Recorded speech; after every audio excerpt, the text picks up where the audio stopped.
Hey everybody, I'm Jane Slivka and I'm going to do a demonstration at the convention, and I'm going to do it in acrylic. I used to be a watercolor painter, but I switched many years ago and I absolutely love acrylic.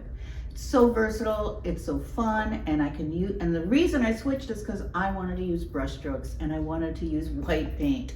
This is a sample of one of my paintings and I'll be demonstrating maybe a similar scene.